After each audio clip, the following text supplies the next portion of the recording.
Alright, Shalom. I'm the brother Tasiyat coming back with another video. But before I start off, I would like to give all praises and the highest honor to the Most High, Yahweh, Ba'asham Yahawashi, Ba'asham Makakodash. I want to give double honor to my elder apostles and teachers of Great Millstone, and peace and salutation to the sincere Akiyam across this world, who are spreading this knowledge and truth and sincerity. And Shalom to the few sincere brothers and sisters out there who are also listening, and may the lecture be for your households. God Shalom. So today, as you can see in the title, I want to make a video about champion for Yahawashi. Okay? Because the scripture says we should be enduring as a good soldier. Okay, and the word soldier goes into being a champion for the cause of, it says, Christ, which is in the Hebrew Messiah, okay, the Messiah, which is Yahawashi. All right.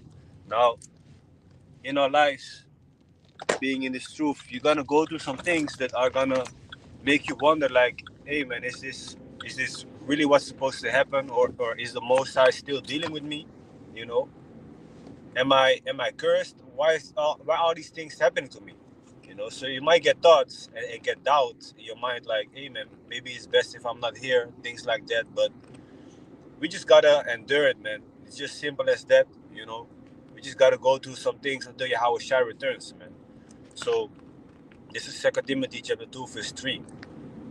Thou therefore endure hardness as a good soldier of Yahawashi Mashiach.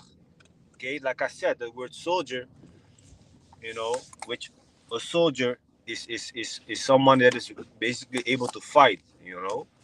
So it goes into the word champion, like I said, a champion for the cause of Yahawashi.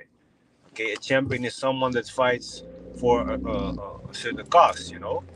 So we fighting for this truth. We fighting for Yahawashi. We fighting for uh, uh, um, his namesake, and defending him from people that don't believe in him, and people that say that he is not the son of God, or that he's not real, or that he's just a prophet, like the Muslims say. Okay, we defend Yahweh, the Most High, and we defend Yahawashi.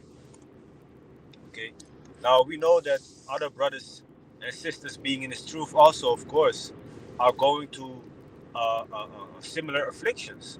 So it might sound crazy, but that gives you some comfort knowing that you are not the only one going through bullshit. Okay, like for us, when we go to camp, the week might have been fucking rough, and you at camp, and you be like, you know, before you talk to any brother, you be like, hey man, this week was crazy, man.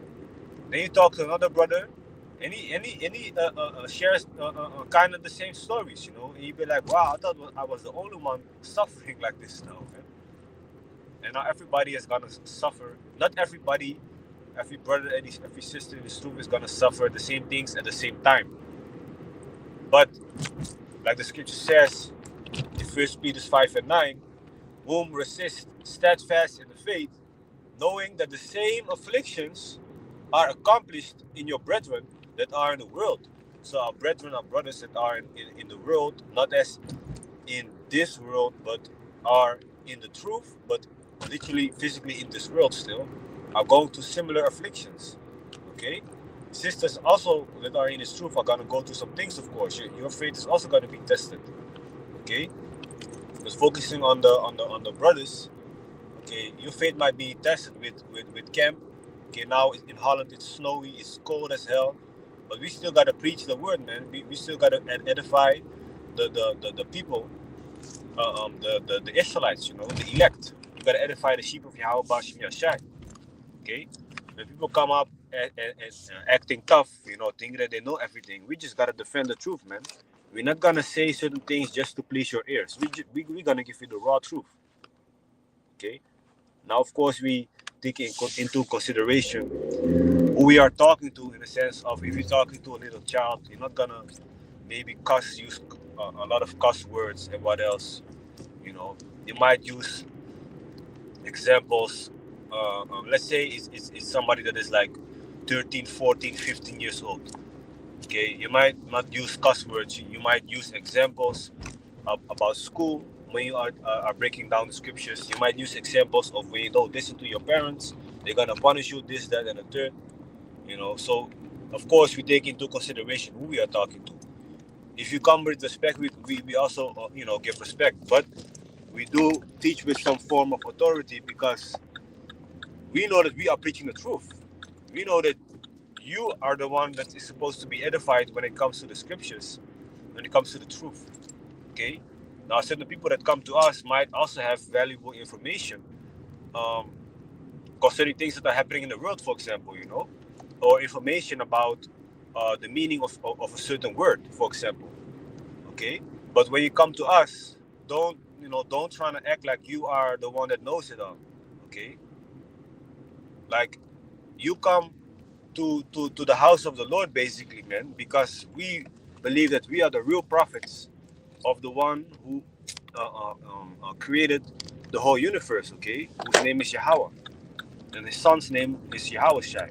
So you better come correct, okay, because the Most High is gonna correct you if you don't come correct to us, man.